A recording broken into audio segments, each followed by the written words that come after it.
This program is brought to you by Stanford on iTunes U at Stanford University. Please visit us at itunes.stanford.edu. I'd like to welcome everyone. It's a pleasure to see you here today. I'm Londa Schiebinger, the director of the Michelle R. Clayman Institute for Gender Research. We are so pleased to introduce to you today Jana Marcus, who is the artist of the photo exhibit now on display at the Institute, not here, of course.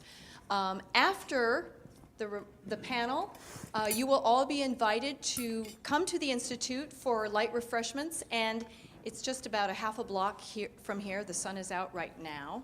This guarantees nothing later. But if you do not know easily where the Institute is, Michelle Kale at the back of the room is going to put on that pink coat. We have our disagreements about pink. And she will lead anybody over who wants to go. It's very nearby. I am very, very pleased to introduce to you Jana Marcus. We've had this exhibit up now for a couple of weeks in the Institute, and each day I choose a different person to focus on. And it has been so interesting and instructional, and I've really enjoyed this exhibit. As you know, we have 4 exhibits per year, but this is one of my favorites, I would say. This exhibit has won a number of prizes. I'm not going to tell you about the content because that's what the panel is about. The exhibit called Transfigurations has won the Good Times Critics' Choice for Best Photo Exhibit in 2006. And Marcus has received many other prestigious awards, including the Best Photos of the Year award for both 2004 and 2005 from the Photo District News of New York. So it's really a wonderful thing. She's going to speak for a bit, and then we'll have the panel, and then go on over to the Institute, as I mentioned. We're videotaping the panel. We will not be videotaping anyone in the audience, and this is then on our website under what? Webtoons, iTunes? Stanford iTunes. I should know this, but I don't know. I run silent at my computer.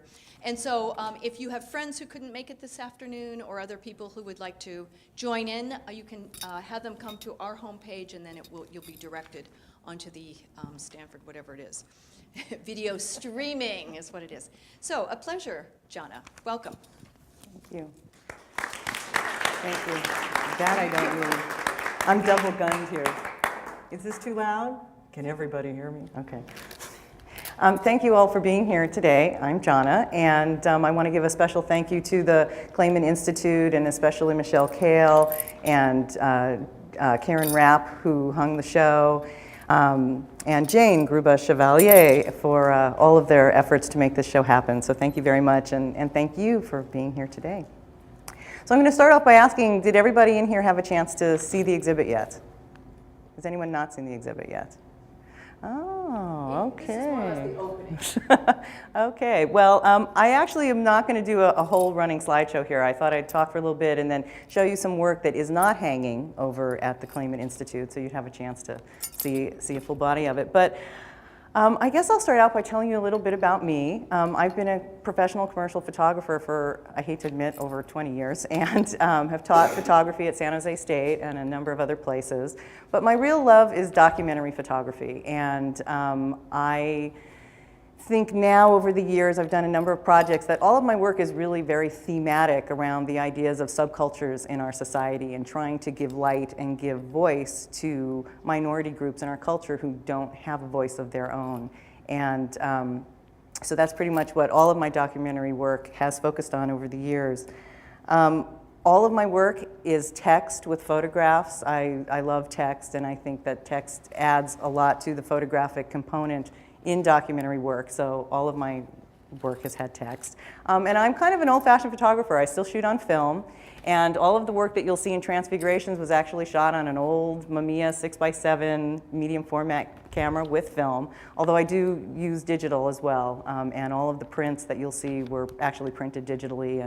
And the show, which has been touring around the country now for a couple of years, also has very large photographs that are like 30 by 40, and so although I shoot on film, I print digitally, and since this is probably not a photographic audience, you don't really care about that, but that's part of how I work. Also, my work my documentary work is also in black and white, and one of the choices that I have made over the years as a photographer is that for me, black and white is more of a sort of gritty look at reality, because our life is so full of color.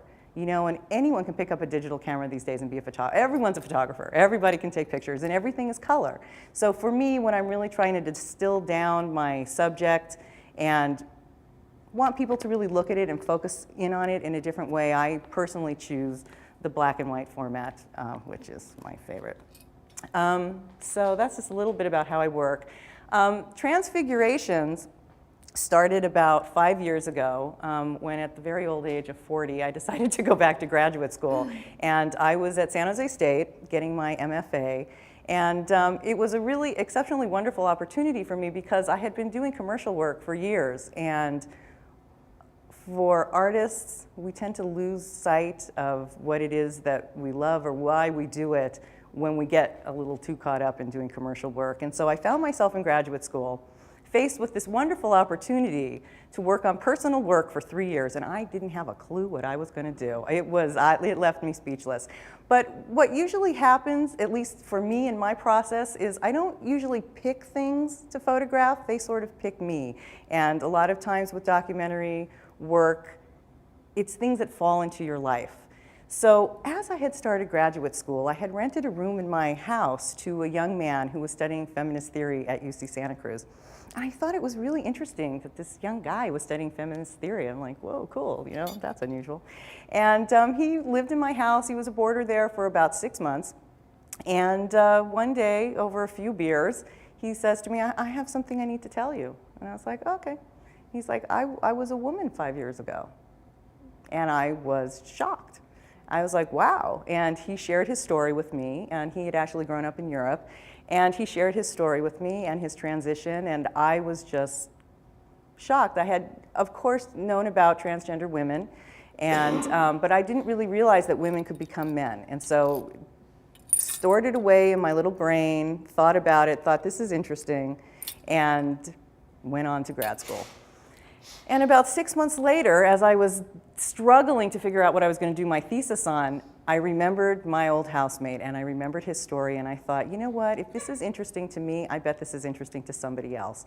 And so that was actually how the thought even started, and I chose to do Transfigurations. And when I started, I just focused on transgender men, which are women who become men, because to me, they seem like a really sort of secret part of that culture. I mean, I had never heard about women becoming men, and so I chose to focus on that. And what usually happens for me in my photographic process is that I photograph things I don't understand or things that I don't really know anything about, and I try to exercise through the camera finding answers, both for myself and then, of course, the audience at large.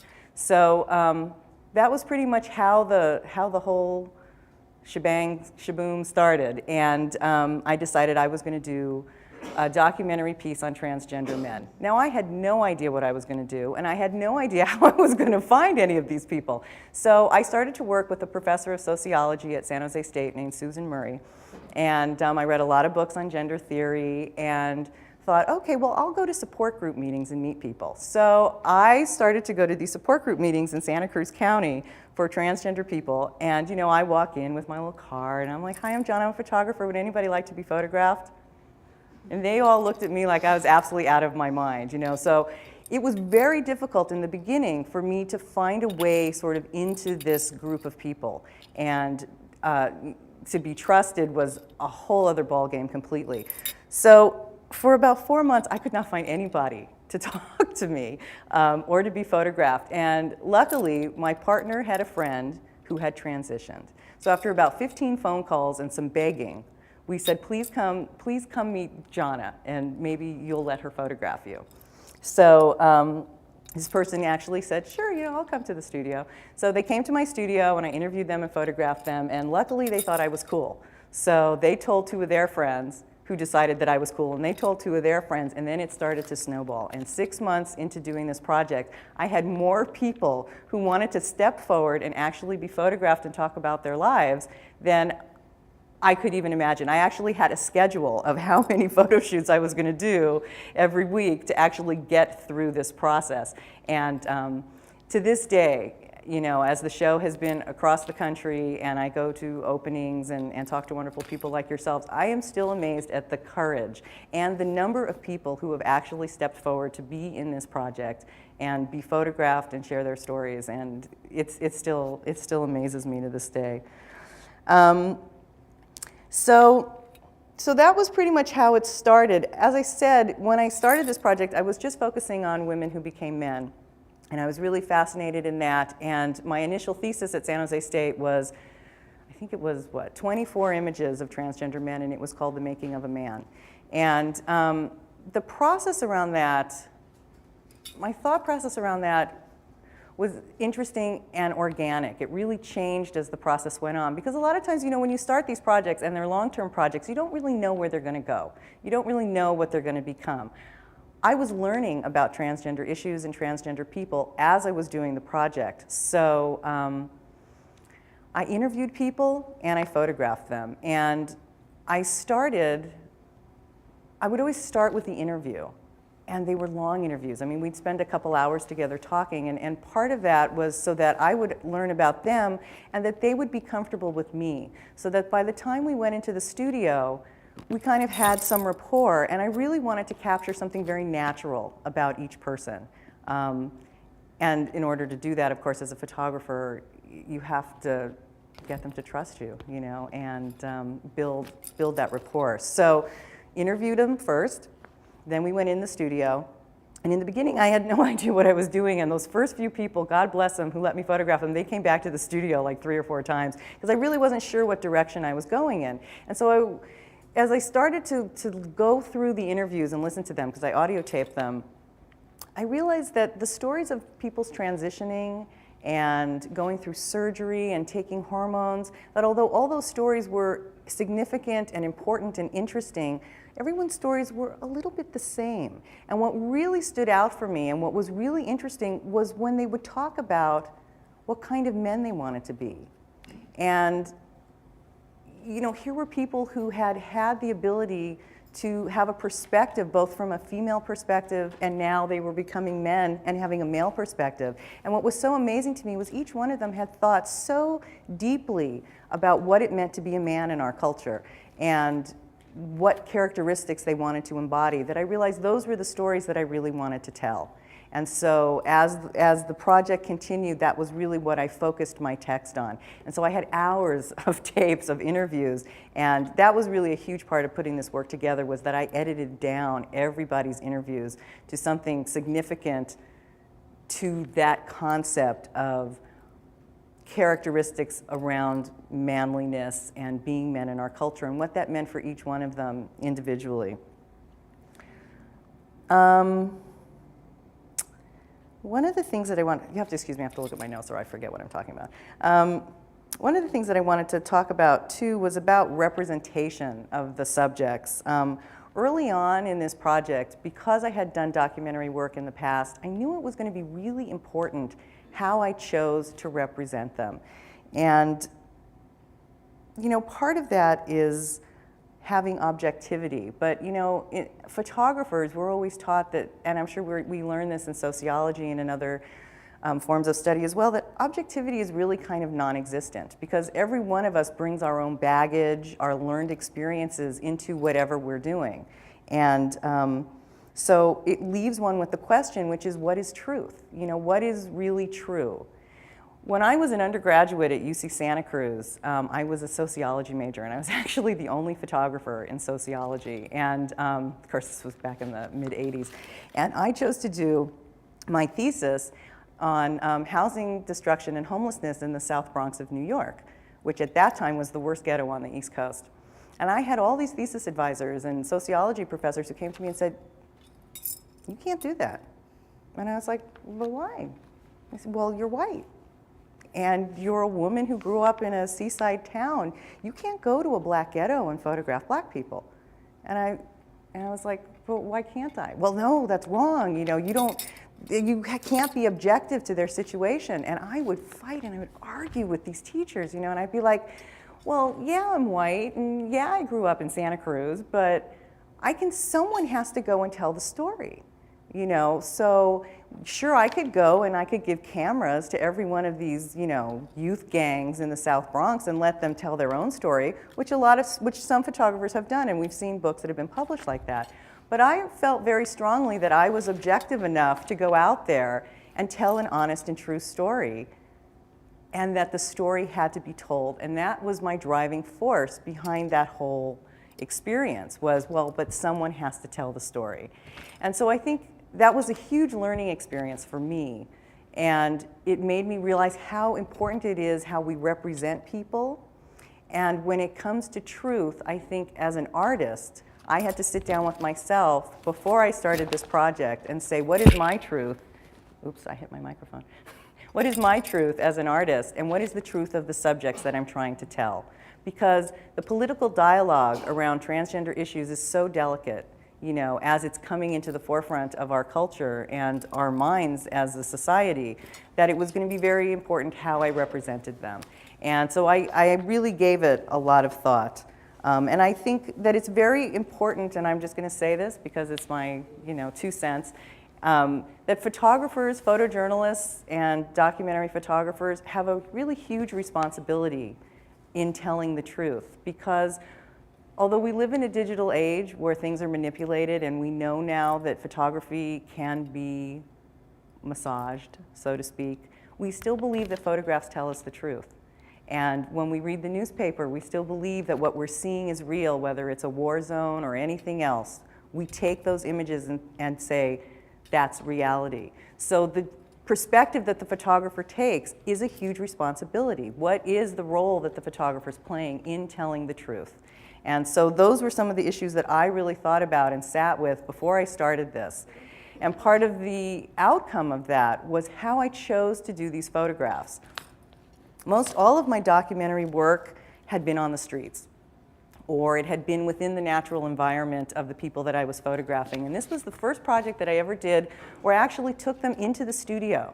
And for those of you who haven't seen the show yet, we will look at some pictures. All of the work is in the studio, and it is very formalist in its approach. There's no props, there's nothing. And the reason that I chose that was because I didn't want my subjects to be judged by anything, not by an environment that they might have been standing in if I had shot them in their homes.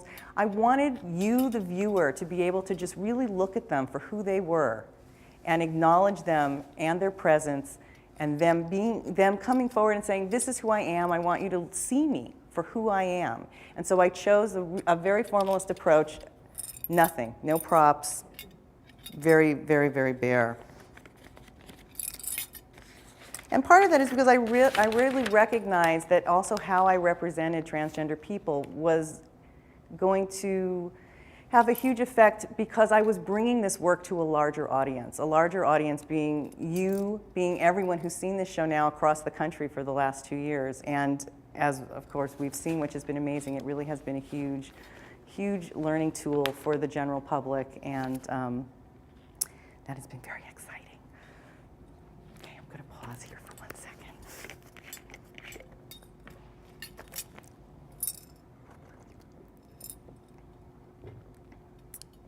I think another part of it for me, too, about how I chose to do the photographs is that when I really thought about what some of the media concepts were about transgender people, they were very grossly exaggerated, almost sort of ugly. And it was very important for me to normalize transgender people. I wanted them to just be people like you and me, which is exactly what they are. And I wanted the viewer, the larger audience, to really just see them as people. And so I worked very hard to normalize them in that sense. And when I was in graduate school, oftentimes people would, you got to have all those critiques in grad school where everybody's got an opinion and all your fellow grad students have to tear everything apart, and they'd say, but they look like Gap ads, And I'd be like, good, that's part of our mainstream culture, then let that be. And so I was very happy with that. And of course, going back to what is truth in photography, the reality is that although I strived to be as objective as I could be in this work, the truth is that all of this work is imbued with my artistic style and my artistic choices. And so that's the baggage that I bring to this. Okay, well, let's see, what else am I going to talk about here?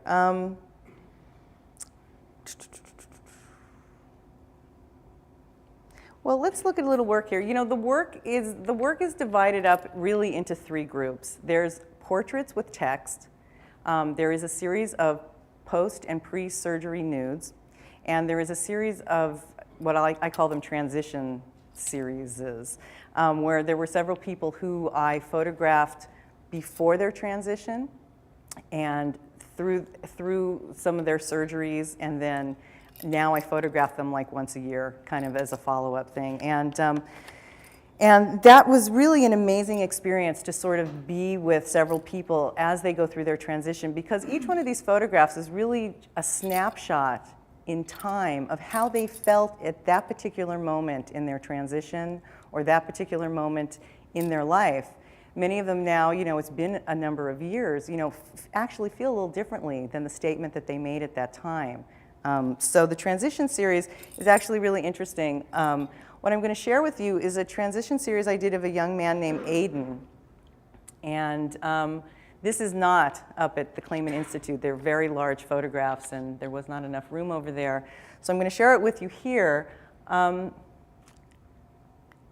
If you want more time to read all of these, let me know. But this was Aiden at 24. And Aiden had not had surgery or hormones. He identified as a boy. Oops, I moved too fast, sorry. He identified as a boy, which was very important to him because he did not want to identify as a man. He felt that was something, quote, a little more grown up than he was at this time. And Aiden and I actually worked very closely together to develop the 8 panels that make up his transition series. Also, when he was 24, we did this piece of work where he talked about, you know, he was 12 when he finally realized that he actually wasn't a boy and was no longer allowed to play on the baseball team in school. And in this image, he's sharing with us a very dramatic way of which he used to bind his chest underneath his clothing. Now, most people do not bind this way. This is rather dramatic, but it is what some people do. And so he's sharing that with us here and starting to have thoughts about having chest surgery and feeling like his body is betraying him. By the time he's 25, oh, I'm supposed to warn you, there's some nudity here. By the time he's 25, he feels like the lights are going out. By the time he's 25, he feels like he's ready for chest surgery and to really start to make those moves. And he did have chest surgery, and 9 days after his surgery, he actually came to the studio. And together, we opened his binder for the first time, and he actually saw his chest for the first time in the studio, which was really a wonderful experience. And I felt very moved to sort of be there at this time, you know, which feels like a very private moment. And yet, at the same time, he's opening himself up to us, and he's showing us this. And then, of course, this is also the same day. A year later, he had been on hormones for an entire year, and it had been a year after his surgery. And you can see, it's really fascinating what the hormones really do to your body. I mean, his fat and muscle distribution had completely started to change. I mean, if we look at this again, you know, not only the hair on his body, but his face filling out, the muscle, fat tissue distribution changing. And his feelings and how he's changing at this time too. I mean, he finally feels free to be who he feels he was always meant to be, and that he's finally on this road where he doesn't have to spend his whole life worrying about the things that he spent his life worrying about. He can actually start to think about the world around him now for the first time. Now, this is Aiden 2 years after surgery, 2 years on hormones. This is pretty much what Aiden looks like today. This picture was taken a year ago.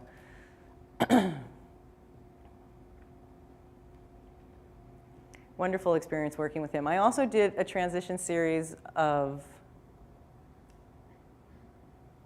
a young woman named Beth, who is here with us today. This was Beth before she went on hormones or had considered having surgery. And I only have 2 of these images with me here today. We did do some nudes before surgery. This is Beth after facial reconstruction. And I guess this is a year later, right? Yeah, no, 30, I guess this was about 6 months later, facial reconstruction. And this is a series that I'm still working on, and it's actually not complete.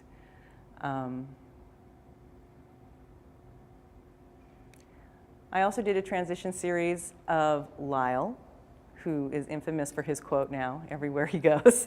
Lyle and I have also done some work together over the last few years. This was Lyle before hormones and surgery, or actually he may have been on hormones then. We did a nude before his surgery, and then this was taken 1 month after his chest surgery.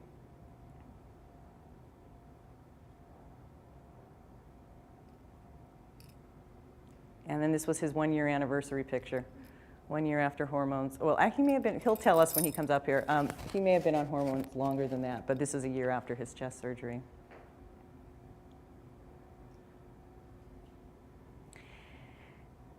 And then I have here just some images to share with you. I realize, you know, it takes a long time to actually read all of these, but I thought we'd just flip through some of these. These are images that are not over at the Clayman Institute. But I think that they do have a running slideshow on a computer over there of the full work. The full work, at this point, I've photographed over 100 transgender men and women. And the full gallery exhibit is actually 60 pieces. And so when it travels, schools or galleries actually choose what pieces they want because it's actually too big to house in any one place. But about a year or 2 after I graduated San Jose State, you know, a lot of people have been asking me, well, are you going to photograph transgender women? And I realized that, yes, it was time to do that. And I really now was interested in their concepts of femininity, you know, and what they went through to become women in our culture and what that process was for them. So in 2005, I photographed a number of transgender women, and that's actually now the whole show, the whole 60-piece show, which is Transfigurations, is both transgender men and women.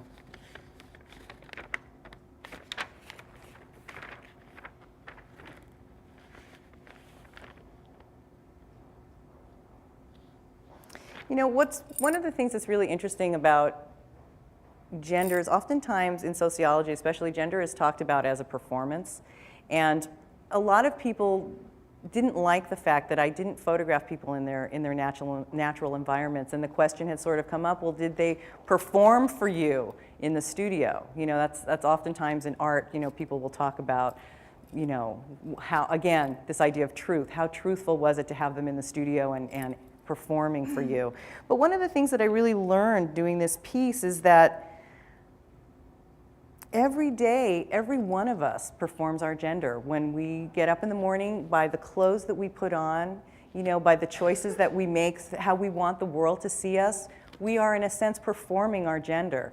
And I think that the performance, if you want to call it a performance, would have been the same whether these people had been in their homes and I had photographed them there, or if they had just come into the studio as they did. But that's an intellectual argument, you know, you can take up in art classes. I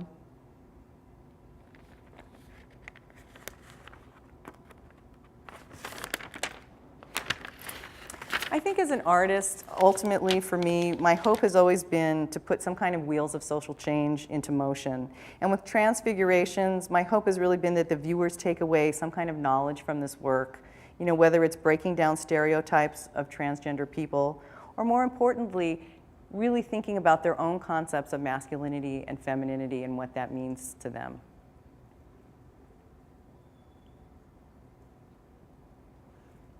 Now, there is a series of nudes, and I know, having taught at San Jose State, that you're actually supposed to warn people before real nudity comes up on the screen. So would you folks like to see the nude series? Would you like to see those? Okay.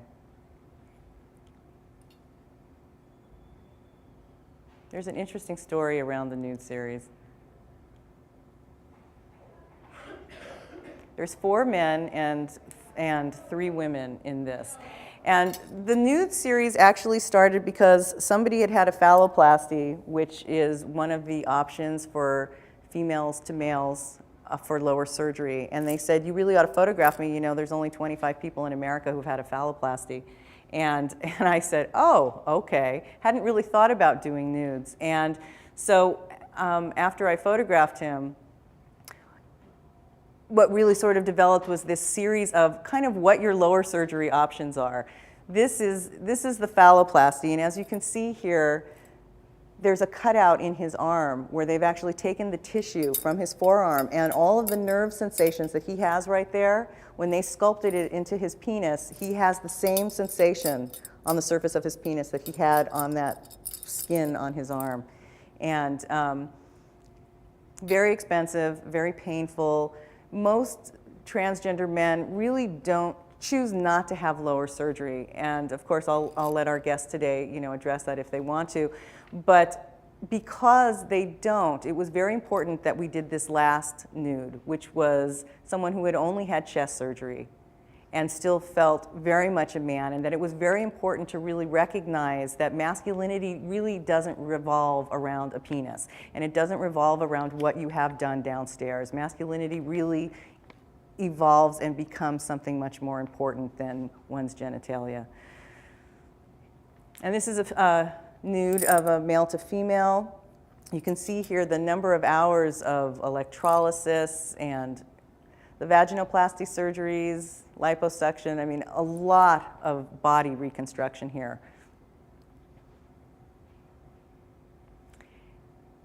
And then, of course, this image is a male to female who chose not to have lower surgery. And a lot of transgender women who transition later in life are in relationships, they're married, and often make the choice not to have lower surgery. But that doesn't make them any less feminine or less of a woman in the eyes of their transition and themselves. And then, of course, this last nude here includes the breast augmentation surgery.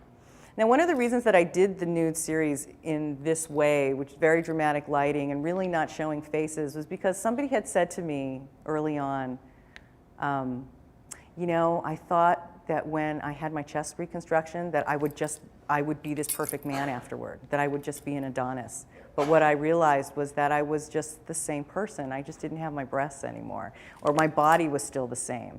You know, and so there's this conception out there for a lot of people when they're transitioning that suddenly they're going to have this amazing body. But that amazing body doesn't just happen. It's a lot of work in the gym, surgeries. It's just a lot of work. And so what I did, well, let's go back.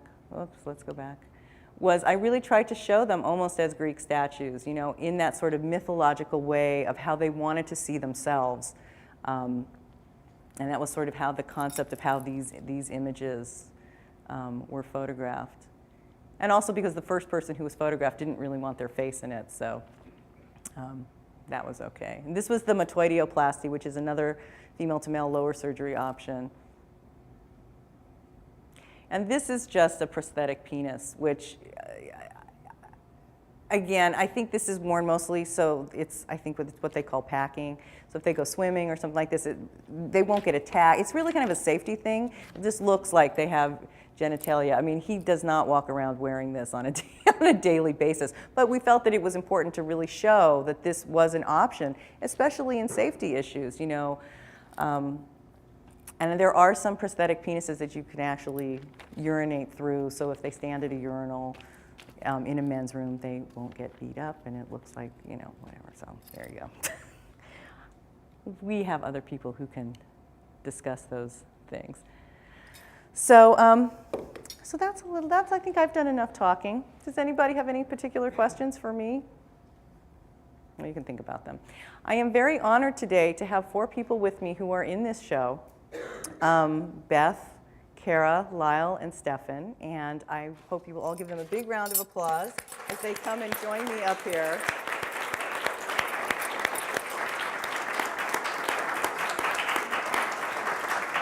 I don't know what I said. Some people's pictures we did not just see on the big screen, but some people's pictures are in the gallery show over at the Clayman Institute. Yes, yes. So I guess everybody can can say a few words about themselves. You know, we certainly hope that you will have questions, and everyone's here to sort of share and talk and learn together. So, does anybody have any questions, or should we introduce ourselves? Oh, everyone's getting mic'd up here. Okay, we're all going to be on Stanford iTunes, so I guess they're going to have this video available. Kara has a question. Sure. Yes, Kara. So you interviewed all of these people on the phone first without seeing them, No, right? no. No, you knew some. Did I people. interview you on the phone? Yeah. No, actually, most people I met in person, and we would meet in person, and all of these people are from the Bay Area, and most everyone came and we met, and we interviewed, and then we did the photo shoot another day. Some people were far away. I guess you were further away, and we couldn't coordinate our schedules, so we actually chatted on the phone. Okay. So no, actually, some people got to see me, and I got to see them first. Yeah. So why don't you all introduce yourselves? What was the question? I think we probably should introduce ourselves first. Yes, Yeah. let's And then do the introduce questions. ourselves. I'm Stephen Thorne. I live in Oakland. I work in San Francisco. The image, you did see one image of me. I'm a police officer, and I've been a police officer for 27 years.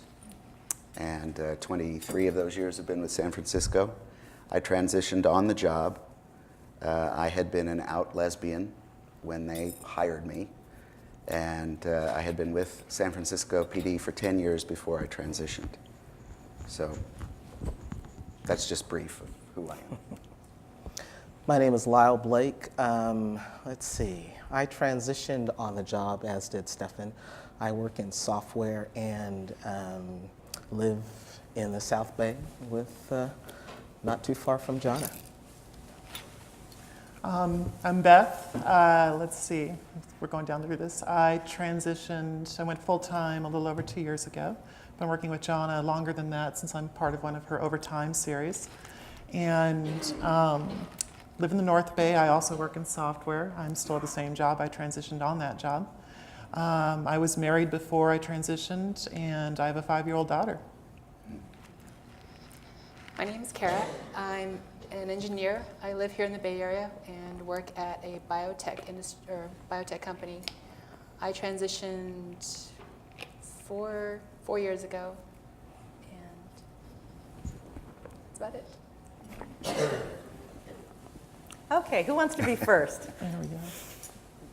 The question is, are there any long-term health issues that result from the surgeries or the hormones? You want to go first?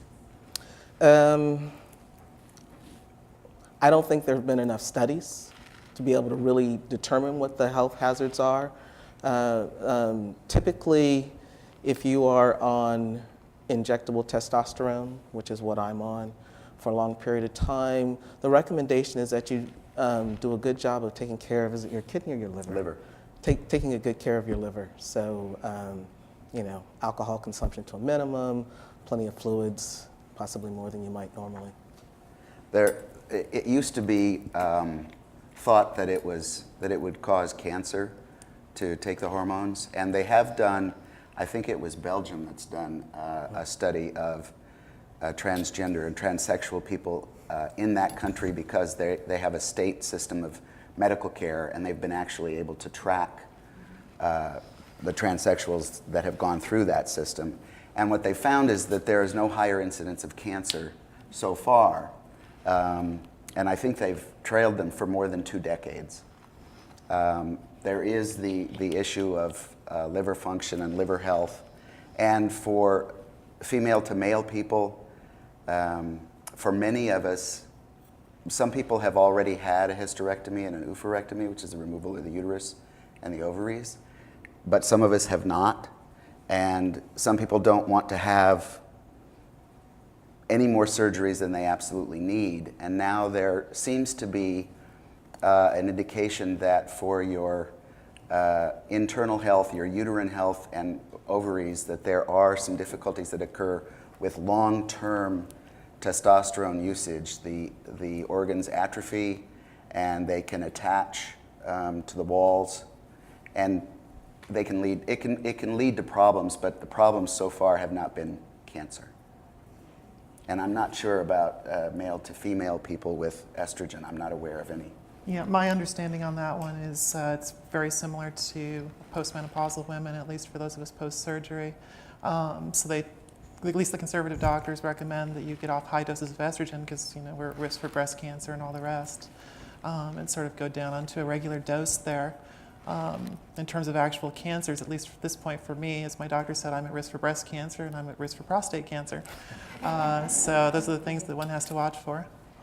But the hormones help alleviate some of the issues for prostate Yes, cancer. that's my understanding. I think that, again, it's one of these situations where there hasn't been significant long-term studies yet. In some ways, we're very much at the forefront. But yeah, I do think we're a little safer on the prostate side. There's a higher risk of blood clots as well with, Right. with the hormones. And during the actual process of transition, of course, things like spirulactolin and androgen blockers that we go on also put you at risk for liver failure and whatnot. So there's definitely a chemical concoction you go on through the process to block the bad and put the good in, you know, whichever way you're going. And at least for male to females, there's a lot of blood monitoring and everything else they do just to make sure that nothing's going to fail out while you're going through that process. Just one more comment about it is that one of the things, I transitioned starting in 1993. And one of the things that I considered when it wasn't known if it caused cancer, it was sort of believed that it might, as well as with the testosterone, your cholesterol levels go up and your blood pressure can tend to rise.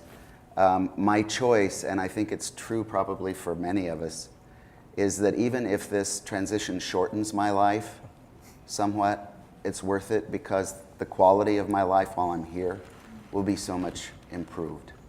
So that was the personal decision that I came to with the health risk. Hi, this is for Stefan, actually. I saw you, oh, thank you. I saw you about 10 years ago in a documentary called You Don't Know Dick. Yeah.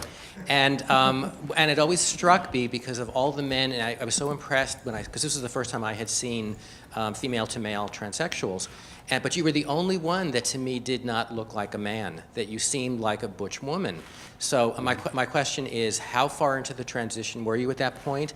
And also, was it a conscious decision of the filmmaker to use somebody who was at the beginning of transitioning, as far as you know? I think that they did want kind of a variety of people as far as where we were into our transitions. It was also an issue of just them choosing who they, first of all, getting people who would agree to work with them, and then having that kind of age range, as it were, as age of transition.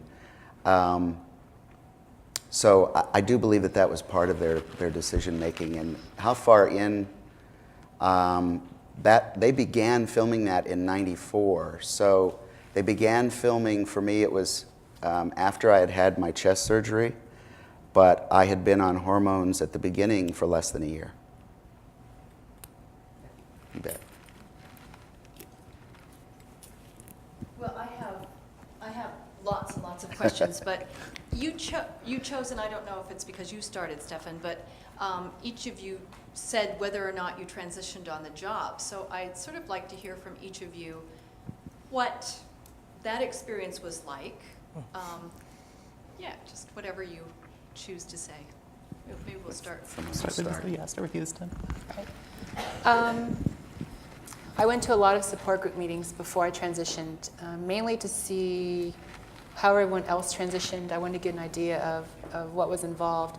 So I heard a lot of stories and I saw a lot of people unemployed after they transitioned, mainly because they had a lot of expectations. You know, they'd accepted who they were, and they said they were kind of like everyone else should accept it too. And I don't disagree with that. But unfortunately, most people have a hard time with it because it took us years and years to accept who we were. We shouldn't expect everyone else to do it in just the snap of a finger. So the hard part was a lot of them became unemployed right after they transitioned, and they couldn't find a job because everywhere they went, people knew that they were transgender or transsexual. One of the things I noticed was people who had facial surgery seemed to do a little bit better moving either onto another job or just nobody could tell really. And that was one of the things I would. So I came up with this long schedule and plan of how I wanted to transition. I'd looked at how other people had done it and kind of put together my own timeline. Patience was the key to it, but it was so hard because transition is sitting there in your mind just going through it, and it causes you to think about it almost exclusively. So I did that. I basically tried contacting my work anonymously about a year before I transitioned. Finally was able to manage and talk to HR anonymously and had some stuff set up. California passed a new law in 93, which went into effect January 1st, 2003, 2004, which said you couldn't discriminate against gender in the workplace. And I set up a meeting for January 12th, 2004. So I transitioned about a month later. I went full-time, and then I had facial surgery almost immediately. So I was out of work for I was away from work for about a month, went back full-time. They did well. The bathroom issue is always the biggest issue, and it wasn't that much where I worked, but I'm sure it is other places. And they had a little bit of information for a lot of the key people I worked with, but they did fairly well with all of it, so didn't really have too much of an issue. I was lucky. Yeah, I'd have to say the really short version is I ended up pretty lucky, but I also ran very paranoid based on the experiences of a lot of friends and a lot of history, and also transitioned, of course, on the job after that law went into effect, which helps. But yeah, I found myself sort of living in what I'd like to call the crash and burn portion of the Castro transsexual community. And I was the only one among all my friends that had been holding on to my job, and I was being very encouraged by them to be the example. Somebody has to do this. We hear stories, people actually do this on the job. And sort of resolved to make that really happen, and did my research and went in and checked out what the employee handbook said, and talked to some friends at Microsoft who had transitioned there and got their pages out of their employee manual, and just went in armed to the teeth. And I remember going into HR, and I had a hidden mic on me. I was absolutely scared to death of what was going to come through that meeting. But it turned out to be very supportive on the company side, and because of the law, actually, they went way over the top to get behind me. And it turned into a situation where I had to proactively educate. We went through stages where it was HR, okay, we figured out a plan for over months how this is going to happen. We're going to have the following meetings. We're going to start at the top with management. We're going to work our way down to lesser managers eventually. The people who work with me who have to know, here's the document, here's the plan for information, here's the bathroom plan, here's this, that, the other.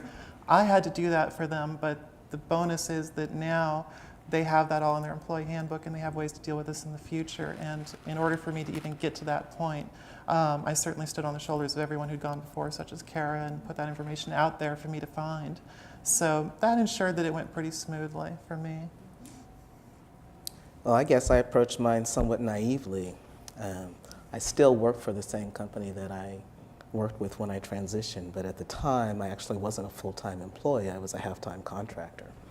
And I talked to the team that I worked with, who basically said, we don't give a damn. And I had a small plan for the process. It's like, okay, I'll change the signature on my email. If anybody notices, great. If they don't, no big deal. And then I emailed out to all the people in the site that I worked at that I was doing this, and got lots of encouraging email back. Then I sent out another email, I think, saying, okay, you've got 30 days and I'm switching bathrooms. Somewhere in there I decided, oh, maybe I ought to poke my head into HR and let them know what was up, which I did, and it's like, it's no big deal. So I was extremely lucky, had a lot of support from the people that I worked with, and they made it very clear that they were interested in performance. And there was no question about the kind of performance they were getting from me. So it didn't matter, whether you got performance under your old name or under your new name. It's performance. Well, my situation also turned out really well. However, I had all my ducks lined up before I made any announcement. I was very fearful of what would happen. I was fearful that at the time, there was no law that protected based on gender identity, either in San Francisco or in the state, and there certainly isn't any federal protection. So I retained an attorney, and I contacted the Human Rights Commission of San Francisco just before, and found out that the previous November, the voters in San Francisco had passed what was called Proposition L, and it was wording that was in this bill that applied to city and county employees only, and it prohibited discrimination based on gender identity. And there were trans activists, one in particular who, I'm sorry, she's now deceased, who did a lot of work and actually made that happen. And then I found out that it had taken effect that January 1st, and I was talking to the Human Rights Commission in February. So all you have to do to find out that having a law on the books does not guarantee that there won't be discrimination is talk to any person of color or any woman who's in the workforce. And you know that that's not a guarantee that you're not going to have problems. But it does give you a starting place to fight. And I thought, well, if they try to take my job away from me, which is not only my job, but it's my career and what I feel is my calling, it's really a significant part of my life and it's really important to me. They were going to have a fight on their hands if they were going to try to take it away from me. And ultimately, I found out that I greatly underestimated not only the professionalism of the people that I work with, but their compassion as well. I didn't have any major issues.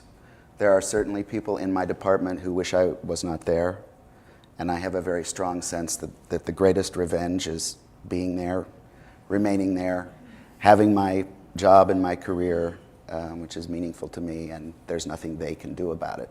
They are not in the majority, and they are not in positions of power.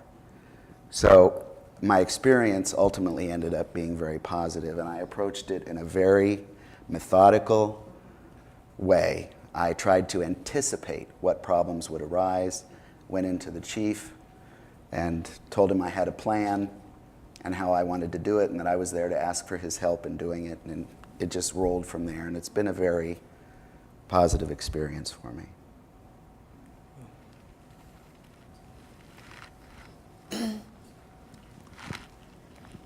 Thank you so much all for coming. I think that I recently took a class here that really opened my eyes. It was called Building Community, Art, Culture, and Social Change. And I grew up in a household that really embraced different artistic modes of expression, different mediums. And I think it really can be used in different forms as a mode of expression and communication. So my question is very particular to Transfigurations in asking each of the participants, what encouraged you to be photographed? What inspired you to want to share your story?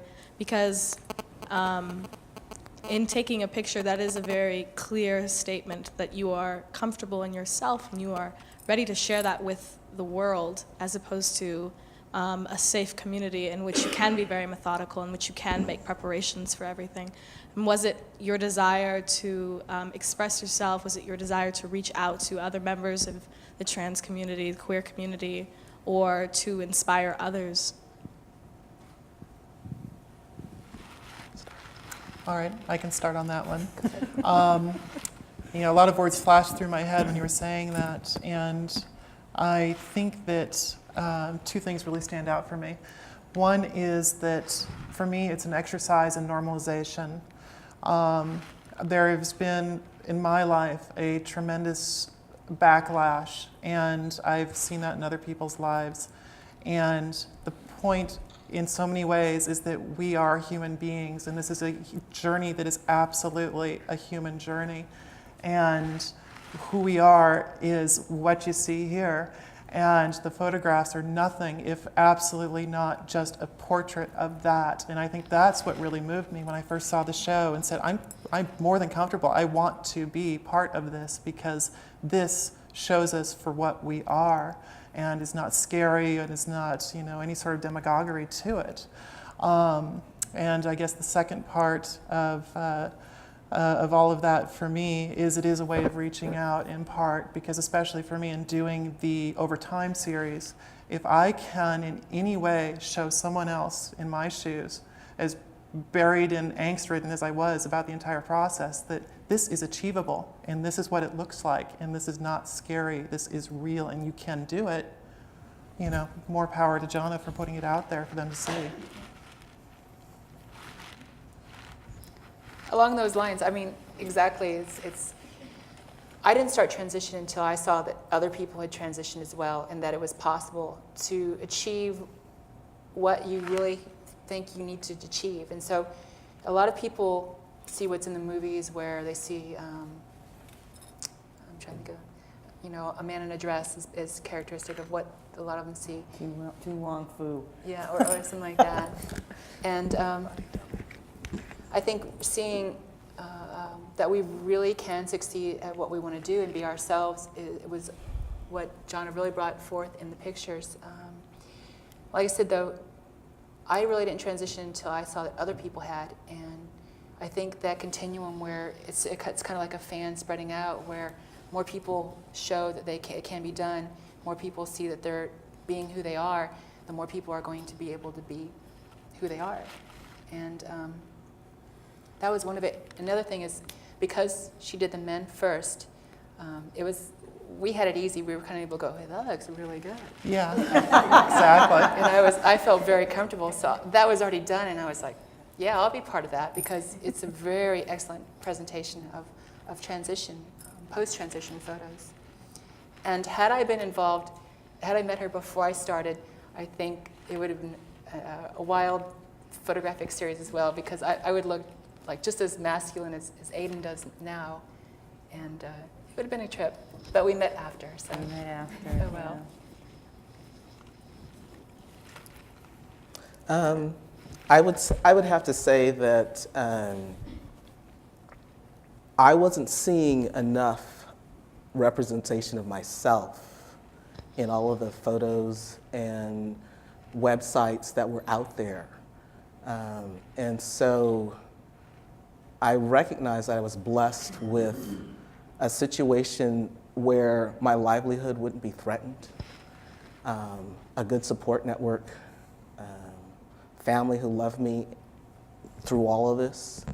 And so it's like, okay, you have the infrastructure that allows you to step up and quote unquote be the change you're looking to have happen in the world. And so I felt like, to a large extent, it was a calling, you know. It's all lined up for you, and I got a chance to see some of the pictures before I stepped into it, because I met Jana early on when she was doing the dog and pony at the support group meetings, and blew her off immediately. So, you know, came back around, and there was a participant who said, you know, vouched for Jana, said she's writing in the same town you're in, so there's no travel involved. And that she wasn't able to find African American men to participate when you're talking about trying to cover the spectrum as broadly as possible. You know, like I said, blessed in way too many ways. How could I say no a second time? You know, I came out as a lesbian in Lincoln, Nebraska in 1970 when I was 15 years old. And when I came out, something that was instrumental in it for me was that I found a book. It was called The Grapevine, and it was by, the author was Jess Stern. I remember all of it because it was so significant in my life for me to read a book about other people that were like me. I was lost. I thought I was the only one. I didn't know other people existed, and I felt very separate and very alone and very isolated. And it was so powerful for me to have had that experience that I feel that it's my responsibility sort of to pass it on. And there were no photos in the book that I read. It was all text. Lesbians, and it was actually about lesbians. It wasn't really about gay men. They were not going to be photographed during those years. The exposure would have would have cost not only jobs, but imprisonment for some people. So it's a very significant, it feels like it's a very significant and very important contribution to make. That when you are able, like when you're blessed, that it's not going to cost you too much, that you need to do it, because the images are incredibly important. I thank Jana for doing this work and putting it out. It's truly important for other trans people in the world to see it, and for other people who are not members of the trans community to see it and to learn about us, to not be so worried or so afraid of something that people don't typically come in contact with and don't think about. So it just was an important thing that I felt it's important for me to do it. I have a question for probably all of you. It doesn't have to be super long and involved, but I'm curious what a lot of you prepared for a long time emotionally and financially and all these other ways before the transition, leading up to the transition and through the transition, for the transition. And I think, Beth, you're saying you think about it a lot in the process at the same time. I'm wondering what surprised you, what did you find most surprising after all these years and ways of thinking about how your new life would be and who you would become? What did you find most surprising about being this new self? Well, I can answer that right away.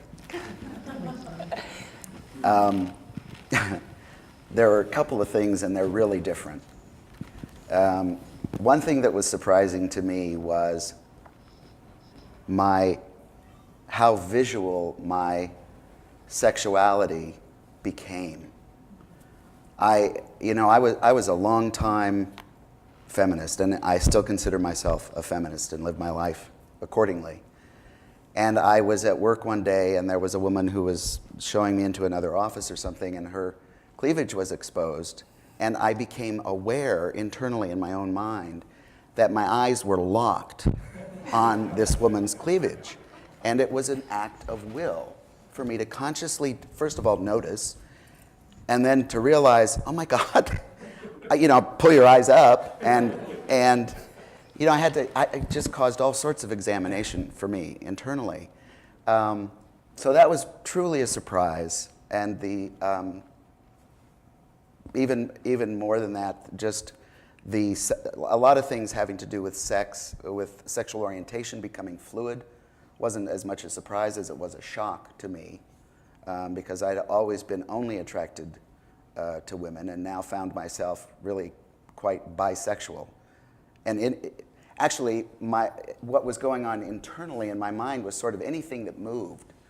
I had thoughts of 2 legs, 4 legs, didn't matter. And I'd never experienced that kind of, that kind of sex drive. It's truly, truly different. Are you talking about testosterone? I'm talking about testosterone. It's really, really significant and really different. And I was 39 years old when I began my second puberty with testosterone. And it gave me a completely different insight into those young men and those boys that I used to think were just such jerks. That I now understood what those teenagers were trying to handle. So that was a big surprise. Another big surprise was the male-on-male violence, and how careful I have to be now with when I'm off duty, certainly in my own life, private, just a private person, how careful I am about what I become involved in, and how I become involved in it, because other males will look at me and just be instantly ready to make it a physical fight. And another thing that has happened is that I enjoy movies. I go to lots of movies, and including I go to kids' movies. We have grandkids, and I take them to the movies, but I don't always have them as an excuse to go see, Finding Nemo or, whatever movie I want to see.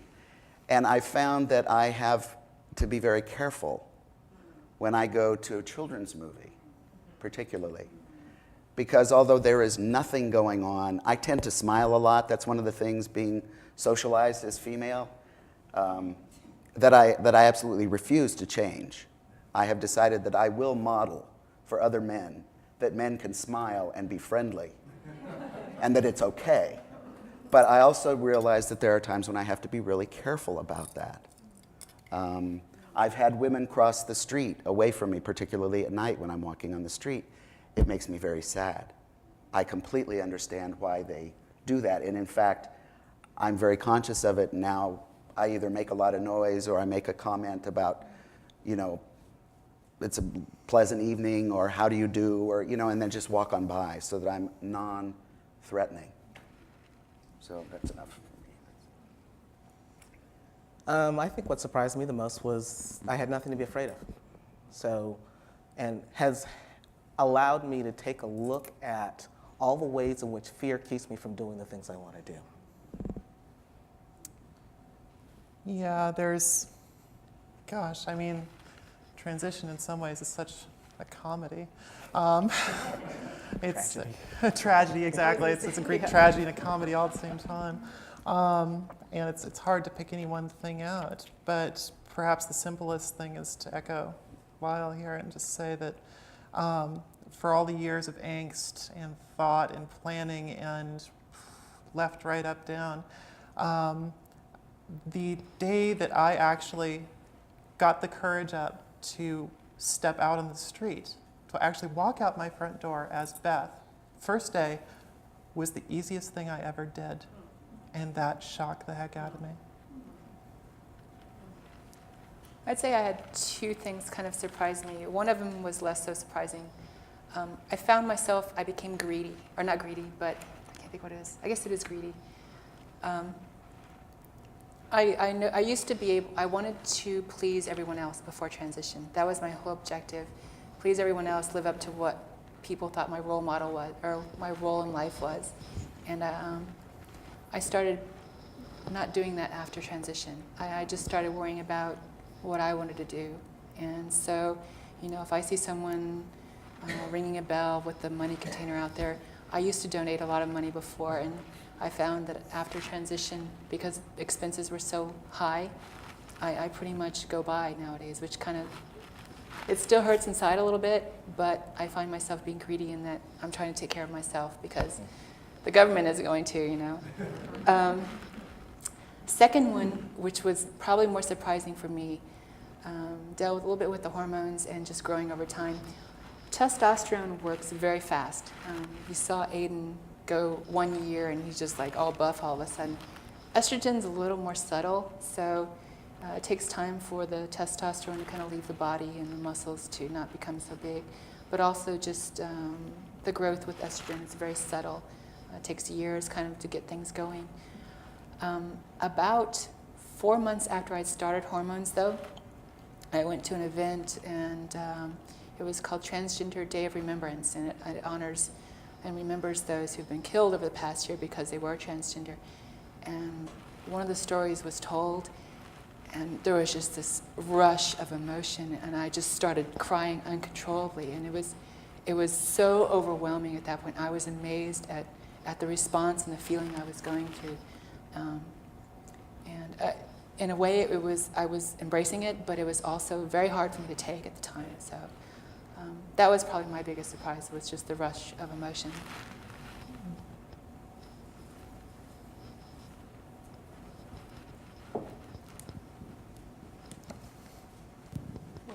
There are other people who haven't asked. Right here. Right in front. I didn't see it. I'm going to be greedy too. I have a question about if you were in a relationship with another person, close relationship, how that played out through transition, and also how things played out with your neighbors through transition. Or, Beth, I think you mentioned you had a child, how that played out. Sure. Well, I was married for 13 years before I said anything to my wife. And my occasion for saying something was no less dramatic than having pretty much a catastrophic mental breakdown. So everything sort of came out at once. And that very rapidly spiraled out of control, because whereas I had been reading about this my entire life and thinking about it and doing everything I could really to fight against it in many ways, she was completely taken by surprise and never even heard the word transgendered, much less gender dysphoria or any of the other fancy terms that get batted about out there. And 6 weeks later, I was out of the house, and things disintegrated fairly rapidly. I mean, we got divorced in short order. And most recently, my daughter was 2 at the time, which shows how recent it is. And most recently, she and my daughter moved to Phoenix several months ago and left the Bay Area. And so now that's put me in a situation of traveling out to see her, and I speak to her over video Skype on the internet as much as I can. But it is difficult, and that is, to me, perhaps the single greatest thing that I struggle with is being remote from my daughter. But I do everything I can to keep involved, even from the distance now, in terms of those communications and everything else. In terms of other relationships in my life, it kind of falls into that surprising category, but one thing I learned is that you cannot absolutely at all predict in any way what someone's reaction is going to be to this. You just can't. I don't care what their conservative or liberal stripes are. It matters not. Gender identity seems to strike to something so much deeper than anything. I've had the most fantastic and liberal of family and friends absolutely cut me off. And I've had those that I was most concerned about embrace me completely. So there's just nothing predictable about it. But I would say at this point in my life, things are way better overall, as the gestalt of it, than they ever were before, and that's huge.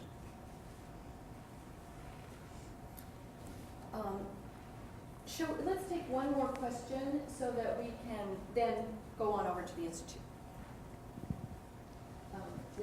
Somebody in the back has. I just was curious, as you guys are talking, if the process of transitioning or as living as a trans person sort of affected how you were politically or sort of as an activist or anything like that, like if that felt like important as part of the identity or separate from it.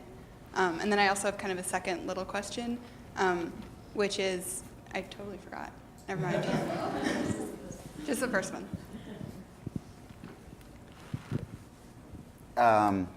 Well, I was, as an out lesbian for all my life, I was politically active and politically involved from the age of 16 on. And that continues as a transgender person. It has changed somewhat, moving obviously from lesbian rights issues to transgender rights issues. But I'm still working and still an activist.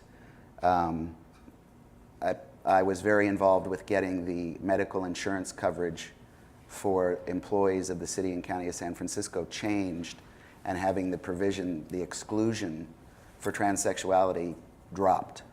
I'm really proud of that, and I'm really glad about it. I was politically active, and I continue to be. It's just kind of slightly changed, although I do continue to identify as a queer person and a member of the queer community. So, I think this is the ultimate of the personal is political. So just by having my picture show up in 3 papers across the Bay Area this past couple of weeks, and we'll see what it does to my dating life. But, you know, it was a conscious decision with the realization that 30 years from now, you know, this show may show up somewhere in the world, and so you're just in it. I will never be out of it until, even after I die, I guess I won't ever be out of it. So I think in that way, you know, in terms of politics, my politics haven't really changed. I'm still a conservative liberal or a liberal conservative or whatever. So. Yeah, I wouldn't say my politics had changed really significantly. What changed is the degree to which I tried to, repress myself and everybody around me as a direct act of that, which made me of a much more conservative outward bent than anything I ever really felt or believed if anyone argued with me long enough. So now I just don't try to pretend to be anything I'm not in that regard. And to the extent that, yeah, we're in this show, we're out, and that's the way life is. Our lives are our example. And one of the things that I see a lot of trans women at least doing is, they manage to blend fairly well and they just go away, they hide, and I think that diminishes us as a community to the extent that I can not only blend, but I can have a normal conversation with someone, be talking with them about whatever, and if it comes up, I can say, oh yeah, by the way, I used to be a guy, just absolutely takes their brain and turns it inside out, and they have to be suddenly realizing that they would not have put themselves in the situation to talk to such a scary person, and here it is, just wow. And in those one-on-one ways, I think it makes the biggest impact. Definitely. I was fairly liberal before, probably slightly homophobic, but after transition, that not really of an issue. I still like to do a little bit of the talks, so I will do a variety of different talks around the Bay Area. Still kind of, I'm more of the back scene, or I guess behind the scenes on some of the activism. I definitely help support. And I go to a lot of the activist events. I'm not as homophobic as before. Well, thank you very much. Thank each and every one.